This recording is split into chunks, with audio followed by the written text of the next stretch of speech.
What's up, guys? Welcome back to Two Mics. No Plan. Oh yeah, let's go.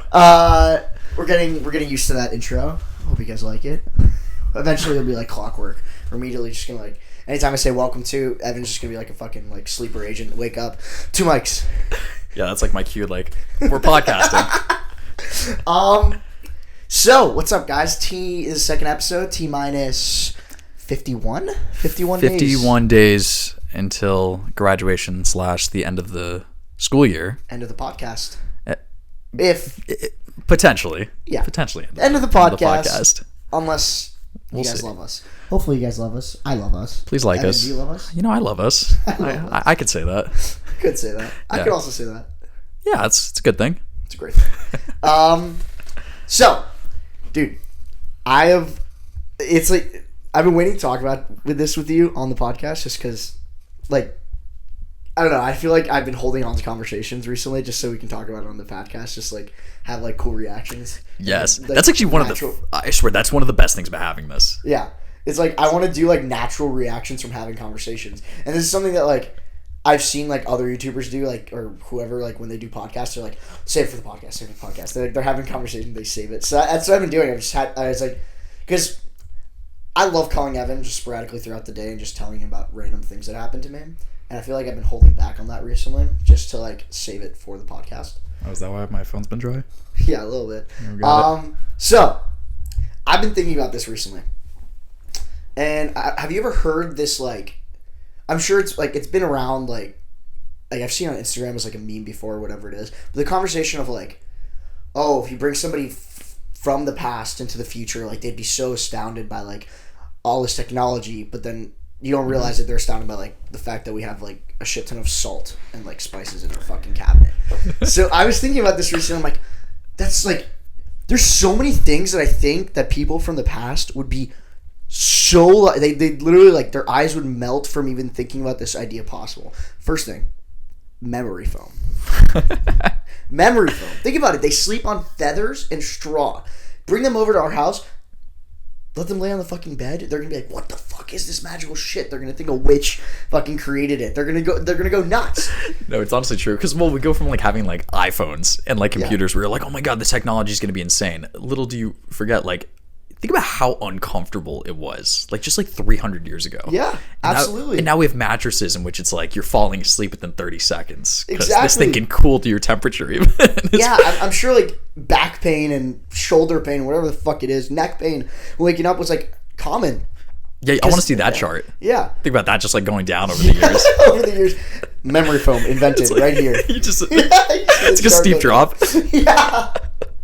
But it's just that, and imagine you just bring you show an iPhone to them, they're gonna be obviously they're gonna be oh my god, what the fuck is this? They're just gonna be they're gonna freak out, but they're not even gonna possibly wrap their head around it. If you show them things that they know but they can associate it with something they know, they're gonna freak out even more. Bring them to a fucking spice aisle in Ralph's or Walmart or some shit like that. They had to travel to fucking India or miles and miles to get some type of spices or salt from Africa and other shit like that. We just show them our pantry, have a whole pound of fucking salt in there. Yeah, it's insane. Well, that's actually a funny point too, because that's actually a great point, because you bring up the fact that if you were to go back in time, right? Think about everybody talks about if you had a time machine, I'd go back, and let's say you did introduce something like an iPhone. You're check this out. The learning curve to even get to a point in which people understand what that is, let's say you go back 500 years, it would take forever, because it would just people would be so confused on how to even operate this thing and what the internet is and how to even use that. Yeah. And then you take something as simple as hey, check this out. It's a mattress. Oh, what's a mattress? You sleep on it. It's comfortable as fuck. Immediately it becomes everybody. They're gonna take the fucking iPhone and they're just gonna start using it as a tool. They're gonna break it immediately. They're not gonna try to use it. They can't even they can't comprehend that. No, it would take just the curve to even get to that point would be ridiculous. Yeah, it'd be impossible. That's pretty funny though, because if you just gave them spices and stuff, even that would just be oh, it's great. This is wonderful. This is the best thing ever. Yeah. And then it would stick on for forever. I'm trying to think what other things do you think they'd be able to use a flashlight? Is that low tech enough for them to or would they still also break that? No, that would work. Well, because as long as you just explain, switch on, off, and then there's light.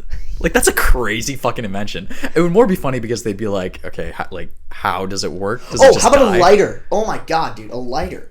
Oh god. They have to rub sticks to. I mean, it depends on what point in history you're talking. Yeah, I mean, we're talking so vague, but yeah, it depends on what point in history we are talking about. But like, if we brought it back to caveman times, we walk up to them.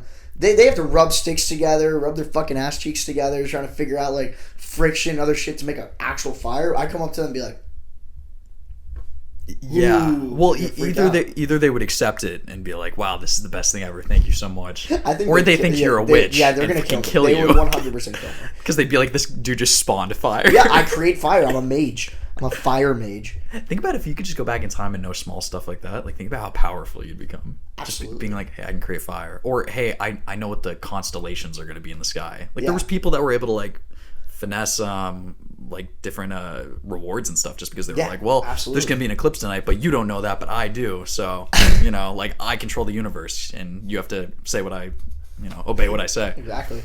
Do you think, that's actually a really funny point. Like, if you know when the fucking eclipse is going to happen, you're going to be like, worship me as a god, or like... Yeah. Or I remember think that a did story happen. about this. Oh my god, I remember seeing a story about this where there was like an astronomer or somebody who came to like I'm pretty sure it was like Christopher Columbus or like the fucking Pilgrims. That's what I was thinking. When they came here, they knew, because they were more advanced, they knew that a solar eclipse was going to happen. So they like told the god, like they told the Native Americans, if you don't give us food or anything, like our God is going to kill you. Our God is going to be upset with you. You get no light for the night. He's gonna block out the sun. That's what they said. And they're like, who the fuck are you guys? You have no idea what you're talking about. And then sure enough, an eclipse happened, and they're like, oh. Take my money, I don't know. Yeah, here's turkey. Here, Thanksgiving. Shit. No, seriously. That must be terrifying. And at that point, it's like, yeah, I don't know. I mean, yeah, there's one constant in life. Sun. Yeah, true. For their lives, I mean, at least. Sun and taxes. So it's, true. Wow. I don't know if they had much taxes back in the Pilgrim days, but... Yeah, that's actually a good point. Well, you know what's funny? You know what's something I always bring up? And I've like talked to a lot of like... I was talking to my sisters about this not too long ago. Especially after like coming back from like different countries and stuff. Yeah. Especially in America. You realize how safe we've made living. Absolutely. We have made things so incredibly safe. Like, I mean, small things like having like railings and having like being like even just like driving and having lines on the road. There's such small things that we take for granted that make the world so incredibly safe. Yeah, but what countries are you going to that doesn't have that? What do you mean? It was more like, okay, like I'll put it this way. We were coming back from like Cabo, and I was just taking we were in like part of our turn to get into our resort was like just this dirt patch of a road in which you basically just had to look both ways and like pray to God that that's true. Yeah. And it's just like a small thing in which you realize like, wow, we take it so for granted here, the fact that we have so many regulations that people actually like listen to. Absolutely. Like, we're, as much as you want to say there's corruption and shit going on, we're so well put together. 100%. And I think it was just like the funniest like epiphany I had where I was like, wow, like, I mean, even, I'll give you another example. We were getting on a boat, like when we were getting on a boat in Cabo, and they were just like, yeah, jump over the ledge. Like, they're like, there was like a little like gap that they said like, oh, just go on. I was like, this wouldn't exist if we were in like San Diego getting on a boat. That thing would be right up against the thing. There would be a bridge, and it would just be like, yeah, walk across.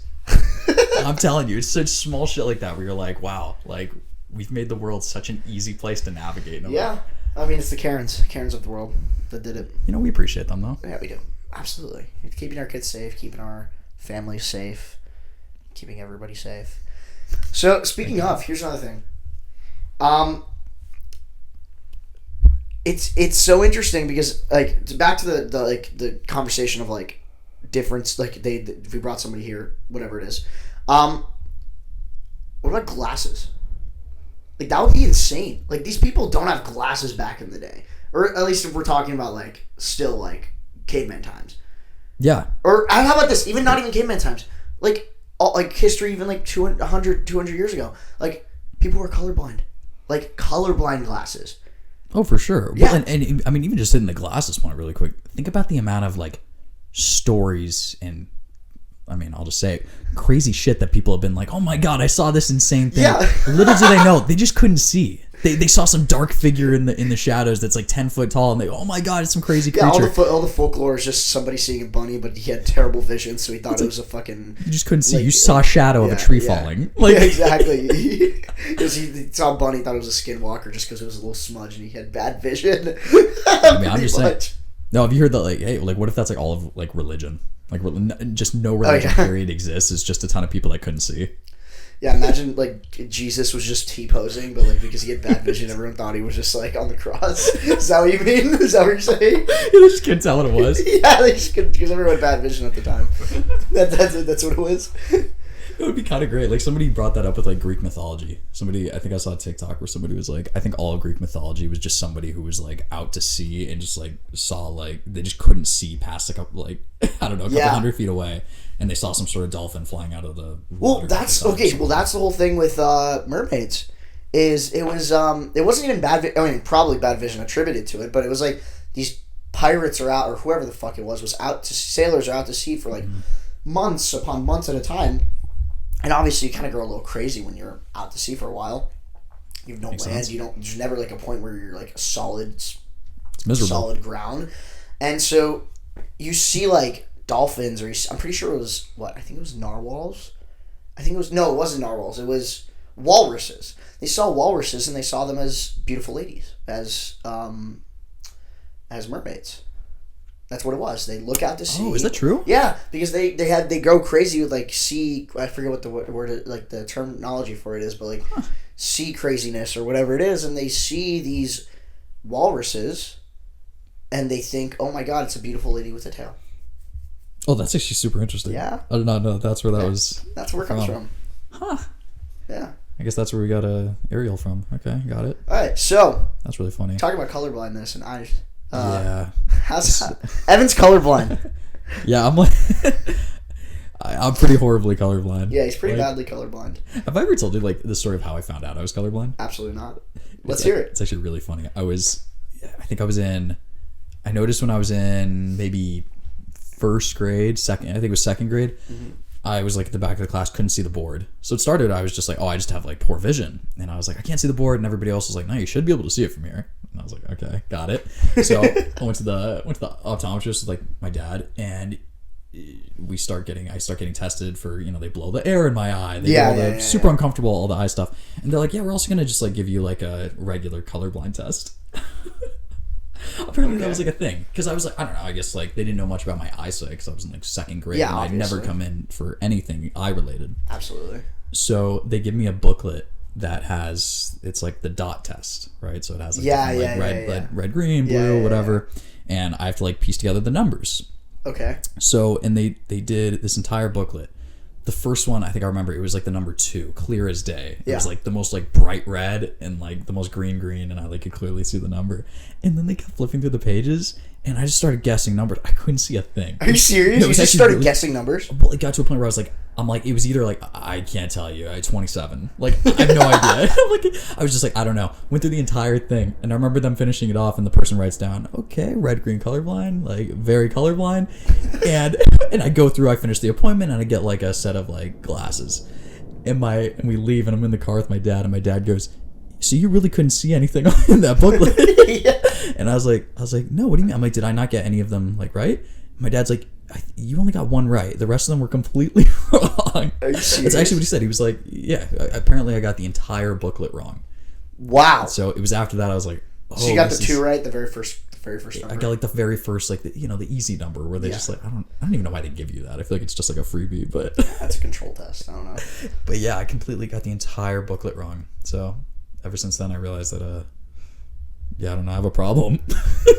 So to like how, like to be like, tell me about it. Like how, not crippling, but like how much does this affect your like daily life essentially? How bad is it? That's the funny part, is like, does it at all? You don't even realize it? Well, so everybody thinks like, oh yeah, so how much does it affect like your day-to-day life? Regular things, I guess, kind of a blessing and a curse. I don't know any better. I literally don't know any better. So fair. It's like, as much as you see color, I couldn't tell you like, oh, it sucks to see the world. Like, I still see grass, I still see the sun, I see a sunset. It's probably just maybe not as vibrant, not as beautiful. I don't even know. Interesting. You still can see some semblance of green. Yeah, no, like I still see the color. It's just like it's not as obvious when it's put near another color. So, for instance, like I'll give you actually a really funny, probably relatable example to a lot of people. Actually, I don't even think I've told you this. Let's say we play Crazy Eights on the phone. Yeah, you know, yeah. it has like what is it? It's red, yellow, green, and blue. Yeah. Right. If you put me in like kind of a dark room and I'm playing that game, I can't differentiate the yellow and the green. I think you're red-green colorblind. So I'm red-green colorblind, but I also am colorblind. Like, there's a reason I failed the entire test. Oh, so God. red-green is like my worst, but Yes. like everything else I'm still really bad. So There's a reason I failed the entire test. My whole world is gray. yeah, I'm like I see like a dog. I see different shades of gray. That's what it is. That's my life. It's so ridiculous, but playing like Crazy Eights, I'm like I couldn't like if I'm in a dark room. I've had times where I'm like like you get the choose 4 card, and I was like, oh, you know what? I have a ton of yellows. I need yellow, and then I accidentally picked a green. I've had that happen like straight up. It's That's hilarious. so bad. That's really funny. But I think other ways in which it's like actually affecting me is like when I go like clothes shopping. Oh. It's like, I'll go clothes shopping. Oh, with, yeah. like, I'll be with like my sister, and I literally will ask her, I'm like, what color is this shirt? She'll be like, oh, it's like a teal, it's like a light blue, and I was like, oh, okay, I thought it was a green, or like stuff like that. Like That's so interesting. it's really weird. So I would say clothes specifically, and I can never draw. You know, I can never be a painter unless you wanted to see some wacky ass colors. But True. So that one's funny. You have perfect vision. No. I mean, well, color-wise, yes, I do. I see all colors. Actually, I've never been tested, but I'm pretty sure I see all the colors. It's okay, you don't have to flex, but yeah. But, what's it called? Vision-wise, though, it's actually really funny because I got my dad's genes regarding vision, and my sister's got my mom's genes, where they, since they were a very young age, had to have, like, glasses. They're practically blind right now, both of them. Oh, seriously? Like similar to you, where you have to wear contacts all the time. Like they always have to wear contacts. They always have to wear glasses. I've never needed that. I've had perfect vision all the way up until I think it was about junior, senior year of high school, and That's crazy. then I started realizing like I could still see the board, but if I was sitting in the back of the classroom, it was like dimmer for me. That was really what it was. It wasn't like it was blurry. It was just it felt dimmer. Like the color, like the light was kind of like because it was usually like a smart board or something. Or like a projection on a screen. It's never as much like writing on a chalkboard or like a whiteboard. So I noticed that like the light was kind of blending in with each other, and I couldn't really see the letters as well. I could still, if I squinted like the tiniest bit, like I made it out. It was completely fine. But I was like, maybe I need glasses. And then I talked to my dad, and my dad was like, "Yep, you have my genes. It's all me." Because apparently, what happened was when he was around my age. He was a little bit older than me. Mm-hmm.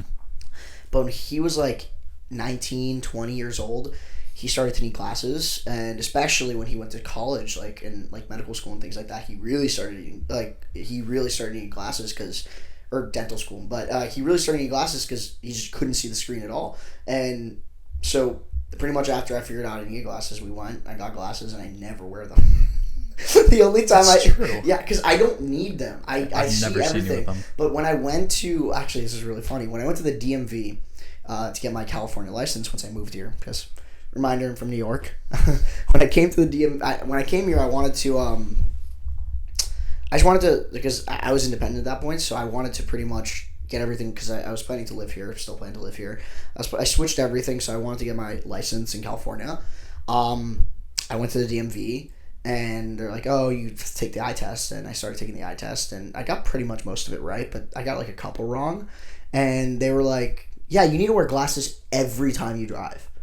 I don't think I've worn glasses a single time I've ever driven, like, since they've also told me this. Like, I guess I'm a hazard to the fucking road, but I see everything. It's not like I don't see anything. I swear, though, they're like legally required to say that. Like, if you have any slight thing wrong with your vision. If I totally think if I were to get pulled over and they see I'm not wearing glasses, but I can also say I'm wearing contacts, but yeah, I mean, how would they know? Like, I've never heard of anybody. But it says it on they had to put it on my license. Oh, no shit? Yeah. Wait, what does it say? Am I stupid? I don't have my license with me, but it literally says it's a little letter like that's added to like, I think it's like there's a little section that says glasses and it says Y. Oh, okay. Oh, I'm curious then, because that must be on mine. I didn't even notice that. Yeah. Yeah, so I have to technically be wearing some form, whether it be contacts or glasses, while I'm driving. But I don't wear them. I don't have contacts. I have the glasses. I only wear them if I feel like, if I ever sit in the back of the class at like any of our lectures, I only wear my glasses then. But usually I try to sit like towards the middle / front, just because I don't like wearing the glasses. So it's uncomfortable. I sit closer up, so I don't even have to have the need of wearing the glasses. Yeah. Yeah, that makes sense. Yeah, that's why contacts are like the way to go.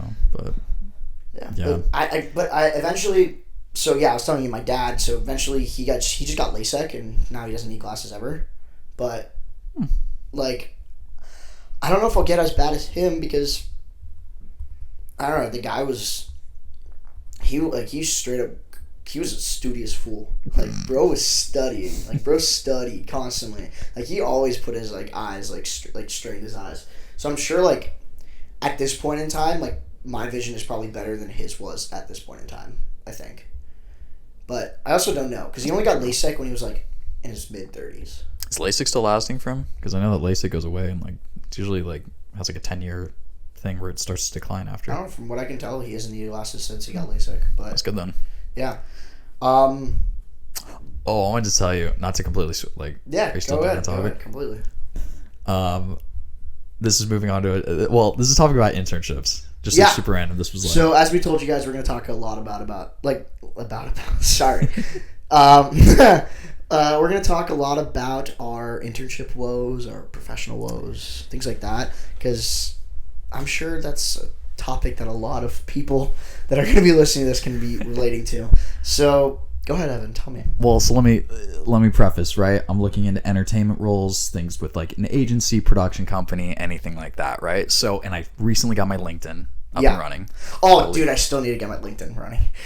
Let me get on that for like literally just ask. It's me. really help you, but with it's it. really bad now. Like it's getting to a point where it's like I really have to do it, because before I wasn't I didn't have to. I wasn't doing anything. I wasn't reaching out to anybody through LinkedIn. I just didn't need it, because I met a lot of people. I had their personal contact info. Sure. But I'm in this class right now. Sorry to cut you off, but like I'm in this class right now where literally most of the class is just our professor brings in guest lecturers in like professional fields, like around like very successful people around San Diego.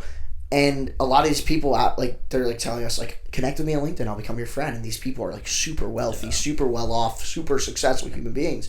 And I'm there with no LinkedIn. I'm like, fuck.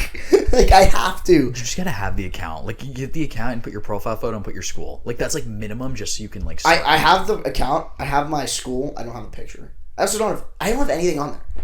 Like, I don't go to LinkedIn. I need to get like I need to get on it. Besides that, go ahead. Yeah. Anyway, recently got my LinkedIn going, and if anybody who's on LinkedIn knows, you get 500 connections and you start to feel really cool. Anyway, that's how I felt about it. Suddenly it says 500 plus, and I don't have to worry about new ads. It's really funny. But so I started reaching out to different people to connect, just to network other people in the industry, right? And so I'm reaching out to a couple people. There's this one guy. Well, first of all, reaching out on LinkedIn is incredibly helpful, for one. Yeah. Like for some like great response rate, especially if you like are within the same industry. I've gotten a lot of people to respond out of maybe spending like, I sent maybe 20 messages and I've gotten like 25% response rate. Wow. Which is like crazy. That's great. Yeah, it's nuts. But it was through LinkedIn, and I think it was this Facebook group. I connected with this guy who, obviously I'm not going to give a name, who did digital branding, did like digital marketing, and like kind of like the influencer creator space. Absolutely. Yeah. And so I was like, oh, I'm like very cool, like an industry that I'd be interested in like pursuing. And I reached out to him, I sent an email, he gets back to me in like 20 minutes and is like, oh, let me, it sounds great, like we'll hop on a call. On LinkedIn, you've never talked to him before, he gets back to you in 20 minutes? Yeah, never talked to him before. I didn't respond to him, I didn't reach out to his LinkedIn actually, I found his email through his LinkedIn. Oh, got it. And then emailed him. And he got back within 20 minutes. Wow. And then he said, yeah, like connect with me next week. I'm busy right now, but like we'll hop on a call. Mm-hmm. And to be so honest, I was more just like, okay, I'm going to hop on a call with this guy. Like, I don't even know what I really want to do or what I want out of this. I just want to pick this guy's brain on what he's doing. Yeah. Because he's obviously pretty successful, has a decent following on Instagram even, and is really? Working with a lot of like social media people that even I've seen. Mm-hmm. I could show you his after. Yeah. And we hop on a call. Like, he like calls me out of the blue. and just this call just goes south. This call goes completely south. I hop on. He's just like he's kind of a very like immediately it's kind of like, hey, like, yeah, what's up? Nice to meet you. Yeah, so like, what's up? And I'm just like, yeah, so, you know, I'm interested in getting in like digital branding. I saw that you do this, you know, I just wanted to like kind of get to know a little bit of like what you do. Yeah. And he gives me like a very like basic brief, like it kind of like, and he says it like this. He's like, yeah, you know, like, no, I work with different social media people and I help them like kind of grow their content. And yeah, that's pretty much it. And I'm like, okay. And I'm sitting here like, okay, cool. I'm like, how did you get into that? And I'm trying to like pick his brain. He's just giving me very like bare bones responses. Yeah. And then where it really starts to turn is he goes, well, like, what are you interested in? What do you want to do? And I'm like, well, you know, I don't know. I'm like interested in kind of like a mix of digital branding. I've dealt with some like influencer marketing, some social media marketing, and I've worked with some like independent music artists to create merchandise and do that type of thing. And he's like, okay, so like, you know, what do you want to do?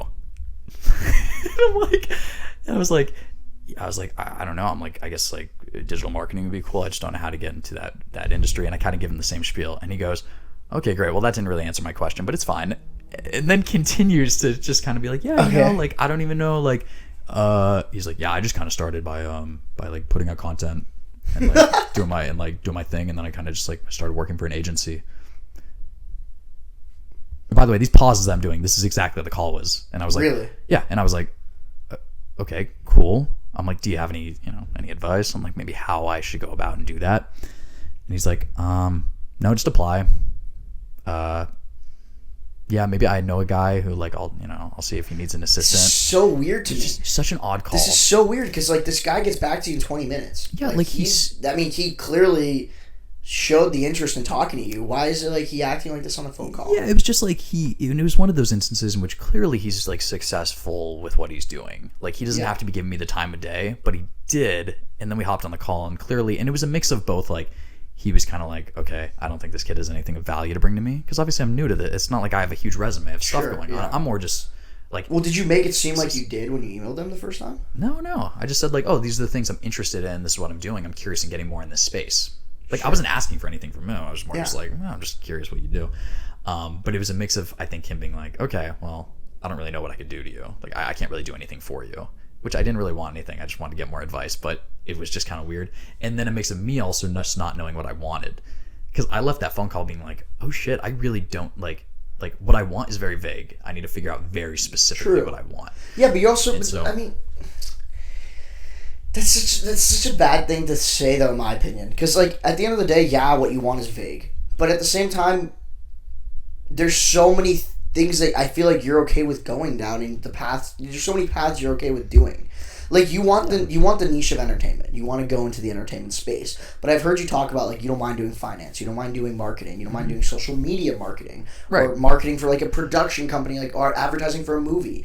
Like, I've seen you talk... I mean, I've even heard you talk about, like, going into law, like, entertainment law. Like, you just want the niche of, like, Hollywood and entertainment. I just want experience. That's, like, all I'm here for. So, I don't think it's that bad for, at this point in time, for you to have a vague idea of what you want. No, it was fine. It was more like, and I'll tell anybody watching this as well, like, great experience for just, like... Because I realize this. I'm like, when you reach out to somebody to connect or network, know exactly what you want to ask and your expectations for the call and what you want from it. Fair, yeah. Because I think I was kind of under the assumption that it would kind of just be a call where this person would be, I don't know why my brain was like, oh, he'd be willing to kind of just like give me advice on this. Yeah. Which I kind of assumed just based on him responding, but it wasn't. It was more of like, dude, it was an instance in which I had to ask the right questions in order to really like figure something out. So I just kind of realized, I'm like, oh shoot, when I connect with people, I need to know exactly what I want to ask them and what I want from this. So then I'll give you an example too. I reach out to another guy later that week. This guy works for a big agency who's like about our age. He's kind of like a newer guy. About our age? He's like 3-4 years older than us. He works as an assistant to one of these huge agencies. So he's not like one of the main agents, but he's in the circle. Yeah. He's connecting with everybody in the circle. Like acting agents, you mean? Yeah. Like for actors, like trying to get them gigs and stuff like that. Yeah, I guess I could say it was William Morris. Okay. Yeah, William Morris agency. So they represent a ton of actors, musicians, that whole thing. And when you're in that agency space, you're connected with everybody. Yeah. Connected with all the managers, all the agents. You're in the machine of Hollywood, essentially. So this guy I reach out to, he gets back to me. He's really sweet. Hey, I'm going to Coachella this weekend, but contact me next. Okay, sounds great. And I reach out to him. And like this time I was like, okay, I'm going in with this with like no expectation of like, I'm not trying to get a job out of this. I'm not trying to do that. I literally just want to pick his brain on how he got there. Yeah. This guy answers the phone. Sweetest guy ever. Really? I go, hey, yeah, like, you know, I guess I'll give you like, I even told him, I was like, well, let me give you my little spiel, I guess, is like, I'm interested in kind of going the agency route and doing entertainment. I have some experience doing digital branding and stuff. 1 minute elevator pitch? So, yeah, literally. Like, it was just like, yeah, I go to UC San Diego, I'm graduating this next year. Tell me a little bit about like how you got to where you're doing, because I kind of really want to be in a position similar to where you're at right now. It's really funny that you actually utilized the 1 minute elevator pitch thing. That's really funny. For some context, we both took a class at school that one of the final projects actually was just literally go on a Zoom call with our professor and have a 1 minute. She calls it the 1 minute elevator pitch. When you have to memorize it and just say it. And you have to memorize and just say it. And she's like, "Okay, thanks," and then she hangs up. Yeah, literally the Zoom call. And that's it. It's literally just a pitch about you saying, "Hi, my name is Aidan Zusin. I'm interested in what's it called? I'm interested in going into the entertainment space. I'm a international business and theater major. I've had some experience with this, and this, and I'd love to see how your company, like, I'm interested, I love how your company advertises for huge movies and television shows, and I'd love to see how my interest in yours can align." And that's pretty much the elevator pitch. Yeah. It literally just a quick intro on like, hey, here's who I am. Like, this is all, these are all the main bullet points, and then tell me a little bit more about you. So that worked beautifully. Yeah. And this kid was so interesting. He was just the sweetest guy ever. Was like, oh my God, like, he was like, yeah, let me give you the whole thing. And he took me through his entire journey. It was like spent like a good 15 minutes just telling me about like how from graduating college, he kind of was like in like a little bit of a mix, and he kind of bounced around from a couple different jobs, and then wanted to do A&R, and then landed at this agency. And I was like, oh, it was just like, it was a very nice phone call. And then after that, he like, you know, he just gave me some more insight into like what it meant to like work at the agency and how that worked. And then was like, you know, hey, feel free even to like, this is how the call ended. He was like, feel free, like, you know, apply for that job that you want to do for this. Send it over to me. I'll send your resume over to HR. Like inside the thing. It was just like, I was like, oh, that's great. I wasn't even That's so cool. That's so sick. Yeah, it was just great. Just a nice guy. And then afterwards we were like, yeah, next time I'm in LA, like we'll meet up for coffee or something. Just like, I was like, oh wow, like that's really sweet guy. And I think it was also, there was something to be said for, he saw I think a lot of himself in my shoes, because he was just here like 2-3 years ago. Yeah. So he got out of school and was like, oh, like I wish I had somebody like myself to help. Oh man, if you get this job, that'd be so sick. This would be, oh yeah, it'd be very cool. Oh, because then I have it in. I have it in into the acting, because oh my God, it is so hard to get an agent. I've heard. I haven't actively tried yet, but I've talked to so many people since I've came to California about like who are interested in that field, and they're like, yeah, I can't find an agent for the life of me. Evan, please make my dreams come true. Babe, please make my dreams come true. You know, let me build the network and be my acting sugar daddy, please. You know, you might receive a call in a couple of years. We'll like go our separate ways. I'll be like, Aidan, let's run it. We just start off. Fuck yeah. Alrighty, guys. Awesome. So that's about it for episode 2. Let us know if you have anything you guys want us to talk about. Drop it in the comments. Any of our comments, TikTok, Instagram, YouTube. Follow us. Follow us. Like, try to keep up with this.